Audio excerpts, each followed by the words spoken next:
In a significant judgment that highlights the importance of financial discipline in the banking sector, the Madras High Court has upheld State Bank of India's decision to cancel appointment of a candidate due to his adverse CIBIL credit report. Justice N. Mala, who heard the case, observed that banking employees handle public money and therefore must display strict financial discipline. The court held that a person with a poor track record of loan repayment cannot be trusted with public funds, and the bank was justified in finding such candidates ineligible. The case arose after the petitioner, who had applied for the post of circle-based officer, challenged the cancellation of his appointment. He had successfully cleared the exam interview and medical checks and was even issued an appointment letter on 16th March 2021. However, based on a CIBIL report taken just days earlier, the bank flagged multiple irregularities in his credit history, including loan defaults and over 10 credit inquiries. He was asked to explain the findings, but despite his response, the bank went ahead and revoked the appointment.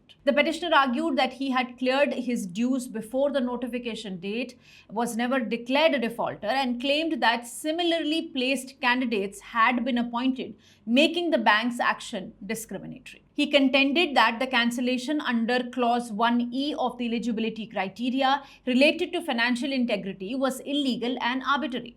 However, the State Bank of India maintained that its eligibility criteria clearly disqualify candidates with default history or adverse CIBIL reports. The bank also accused the petitioner of suppressing material information about his financial past and stated that his case was distinct from others as he had defaulted on multiple installments. After examining the CIBIL data and the eligibility rules, the court concluded that bank's decision was fair and well-founded.